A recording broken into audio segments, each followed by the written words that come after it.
What's going on, listeners? Welcome to the 9th episode of the Bigfoot Legends and Connections podcast.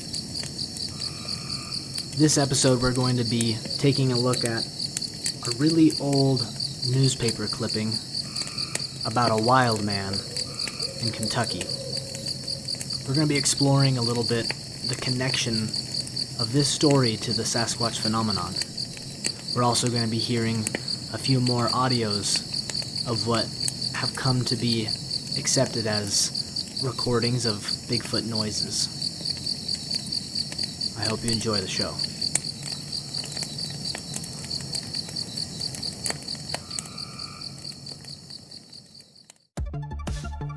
So my question for all the Bigfoot believers and skeptics alike is this: how do you reconcile the fact that literally every culture in the world today has legends and connections to the creature we often refer to as Bigfoot, dating back to the dawn of time? Is this just coincidence, or is it something more? Why do all the stories contain the same recurring descriptions and themes? Whether they call them Bigfoot, Sasquatch, Yeti, Yeren, Skunk Ape, Yowie, or some other name, the reports are all the same. From America to China, the Himalayas to Australia, literally every continent has the same phenomenon. Why do we see such similarities? How could this story permeate throughout the entire globe? Is there definitive proof of the existence of Bigfoot? That's what I'm on a mission to figure out. Join me as we uncover the stories, the evidences, and the unbelievable yet true events that have occurred all throughout the world. My goal is to turn skeptics into believers, and believers into knowers. I'm Riley Woolner, and welcome to the Bigfoot Legends and Connections podcast.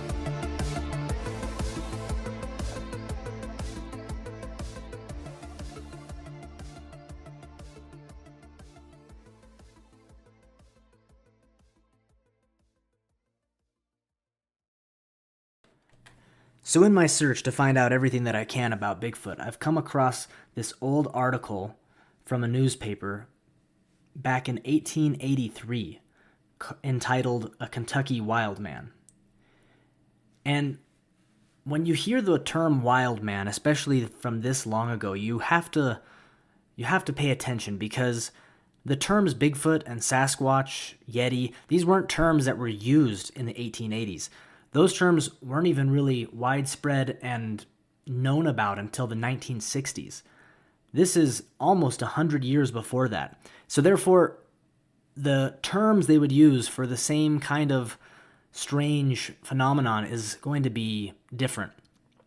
In a lot of the English-speaking world, you'll find the term wild man instead of Bigfoot or Sasquatch, etc. Now, this particular article is, as the article states, pretty wild itself.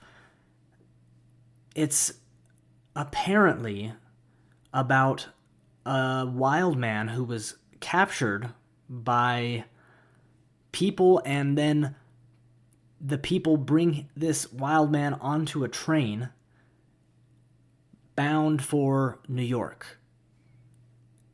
And you're going to have to forgive me as I read it, because it's a little bit blotchy, it's a little bit blurry, and so there are going to be times when I probably will stumble, but I guarantee you're going to be fascinated by what you're about to hear. Now, I cannot say for sure that this wild man is a Sasquatch, because none of us really know exactly what Bigfoot or Sasquatch is. We all have theories, and we're going to be exploring more of those theories as this series goes on. As the podcast progresses, we're going to be exploring all kinds of possibilities. And that's why I encourage everyone to have an open mind when it comes to this subject. So without further ado, let's jump into it. The article starts off, "A Kentucky Wild Man. Among the passengers the other night bound from New York from the west on the Day Express was a wild man, who occupied a seat in smoking car number 153. He was accompanied by James Harvey and Raymond Boyd, his captors, both of whom belonged in Paducah County, Kentucky. They had 3 second-class tickets to New York, which privileges them 3 seats in the smoking car of any first-class train. When the day express arrived at the Broad Street station at 8 o'clock, James Harvey ran down the platform into the restaurant and purchased a box of sardines and some sandwiches for the Wildman's supper. His companion remained in the smoker in charge of the Wildman. He was dressed in citizen's dress and wore big cloth shoes. His hair reaches nearly to his waist and falls over his shoulders, completely covering his back. His beard is long and thick.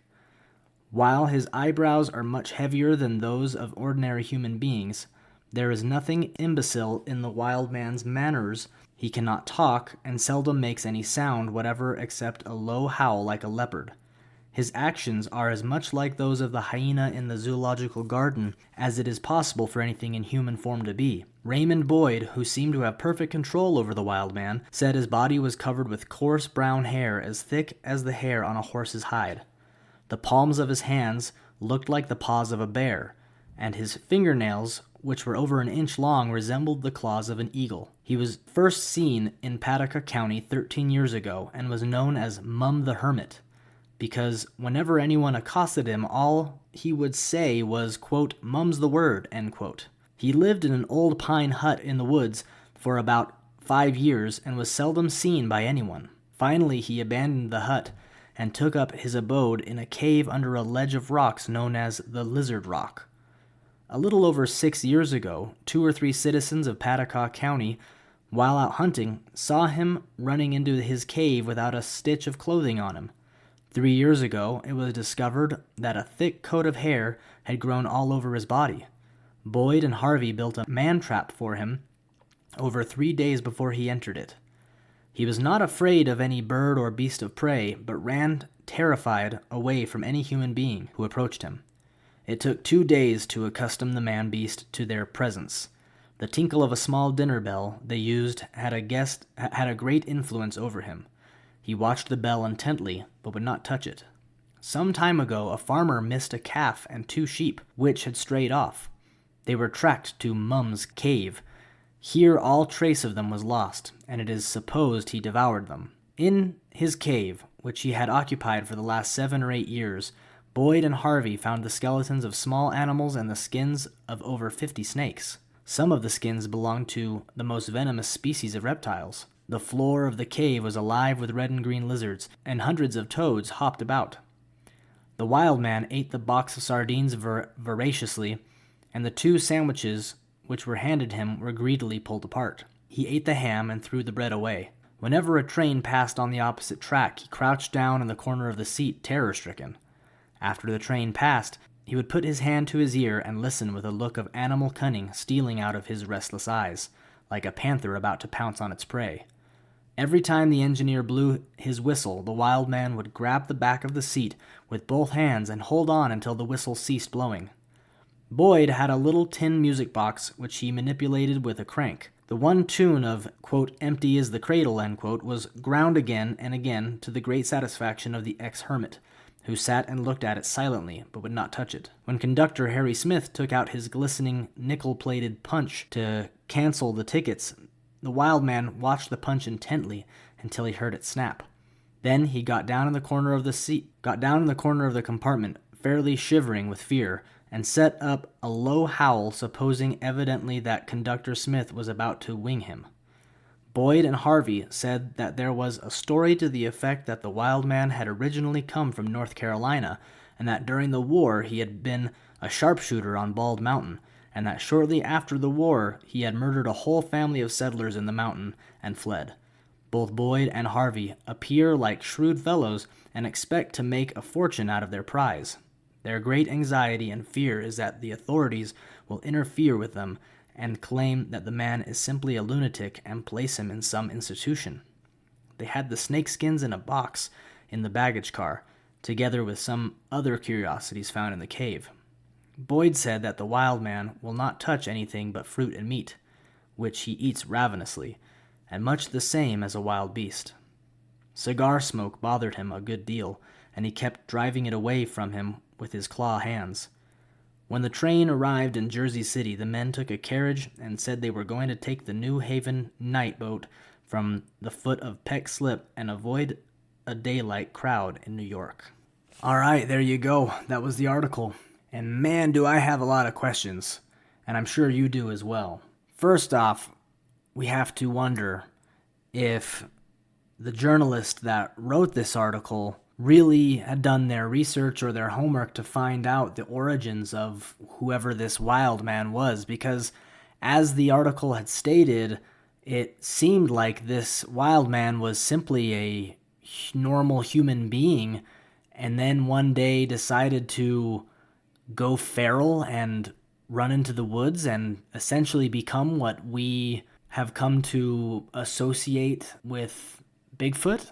I don't understand completely how that can be. I mean, I know that for example, pigs, if you let them out of their pen and they go wander in the wild, it only takes, I want to say, at least from what I've heard, a few weeks to a month or so before they have grown hair all over their bodies and tusks coming out their mouth and have completely become unrecognizable to the pink little farm piggy they were before. But to imagine that that could happen with humans is just a pretty wild thought. And it does make me wonder, however, about the origins of Bigfoot. Hopefully, you've come so far in this podcast now that you have come to entertain the idea that Bigfoot is real and that they are a species of human-like, animal-like beings. And that begs the question of where did they come from and how they came to be what they are.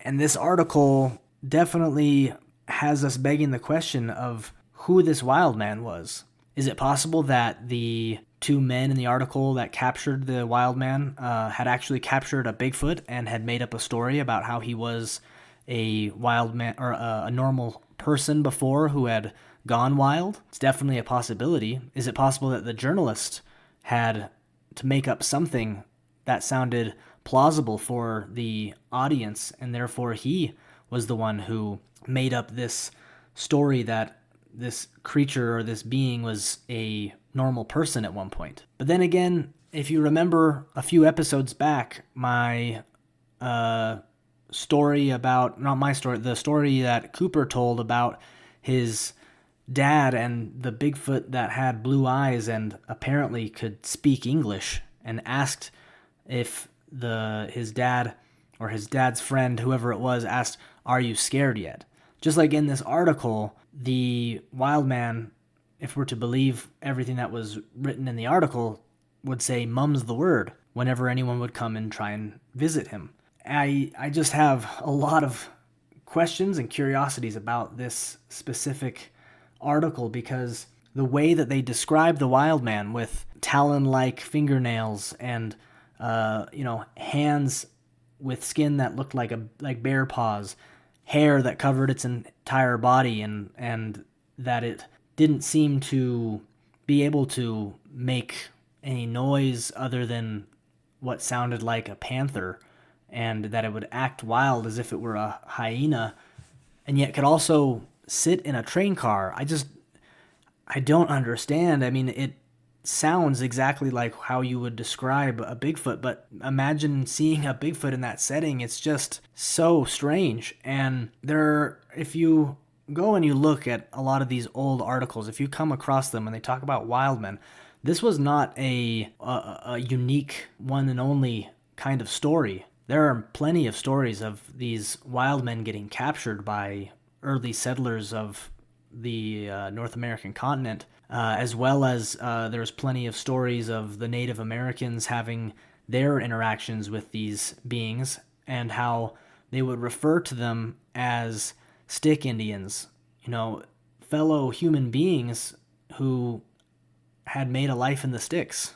And yet there is always something that shows that they are different compared to normal humans. And so, was this article of the Wildman in Kentucky really about a Bigfoot? Or was it about simply a man who had gone wild and somehow nature allowed for him to grow hair and claws and all of the other necessary physical equipment to lead the life of a Bigfoot kind of creature? I don't know.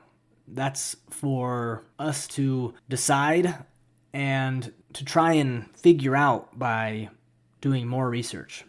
But it's definitely a fascinating tale. What I want you to start doing is to start wondering not whether or not Sasquatch exists, but assume that the Bigfoot creatures do exist, and now ask yourself, what are they? That is a much more fun and much more interesting puzzle to solve in your mind. Are they humans that have left society, gone wild, and started their own culture and community deep in the woods and the wilderness? Are they a mixture of humans who have left society, who have decided to form relationships with these creatures, and therefore some of the ones that we see are these wild humans and other ones are whatever Bigfoot is, and some of them are a mixture of both? Are Bigfoots even from this realm?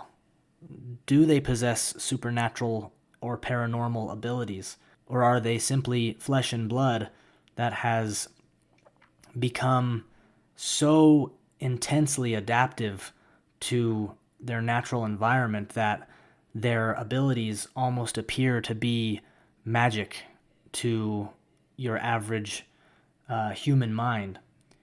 I don't know. That's exactly what we're here to find out, and we're going to be learning more and more. But for now, let's hear a few more of these mysterious audios that have been recorded and attributed to Bigfoot. This first audio is from North Dakota and was recorded in 2002. It was recorded in the Turtle Mountain State Forest. And as you'll hear, the noise is rather high-pitched. And we have to remember that not all Bigfoot are adults or as big as some other kinds or male. Therefore, we have to remember that some of the sounds that aren't matched by any other North American animal might all come from different kinds of Bigfoot, different ages, genders, whatever. But they also could be coming from other mysterious beings. When I first heard this audio, it actually reminded me of some of the monkeys that I would hear when I was living in the Amazon jungle in Peru. Let's take a listen.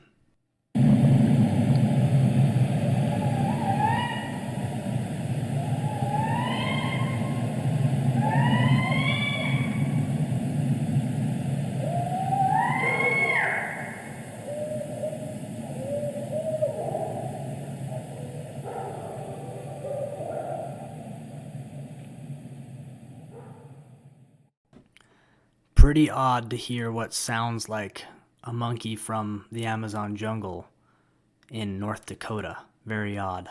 Our next audio comes from Florida and was recorded in the Apalachicola National Forest in 2009. Now, as you hear this audio, you might think parts of it almost sound like a wolf, but there are definitely no wolves in Florida. Let's take a listen.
This next audio comes from Fairfax, Washington, and was recorded in 2018. Let's take a listen.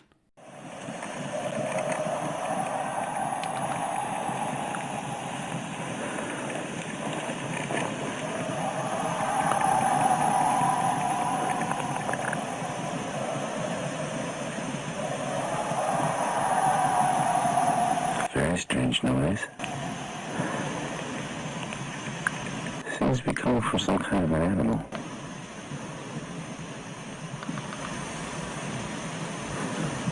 A minute now.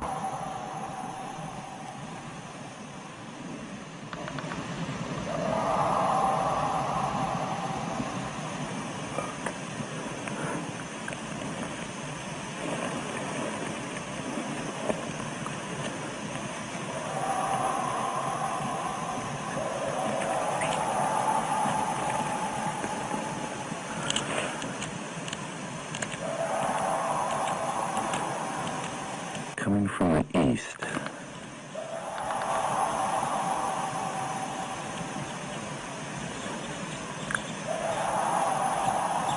Seems to be getting closer.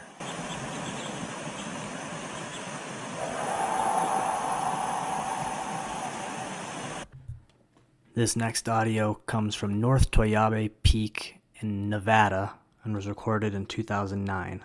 Let's take a listen.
This last audio was recorded in the countryside near Rebels Cove Conservation Area, Missouri, in 2014.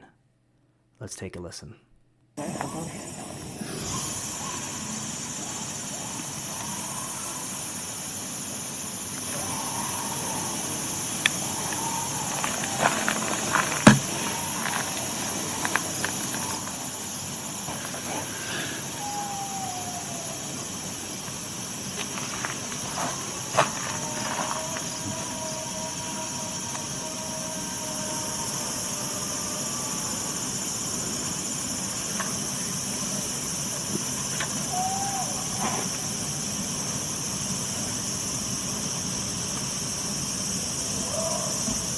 That's real close.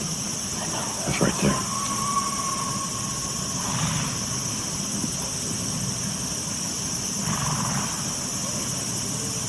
Horse is even getting it.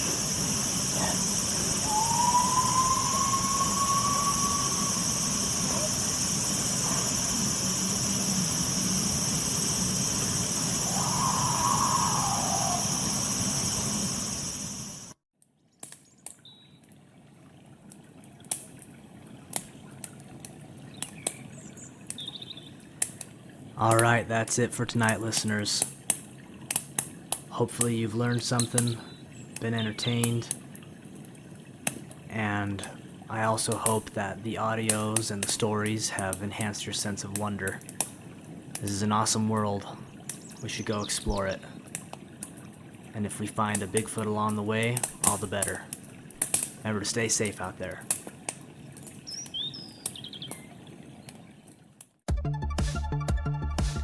Thanks for listening to the BLC. Be sure to subscribe and share. And it would be really awesome if you'd be willing to take just a minute to give us a review, as that helps this show out a ton.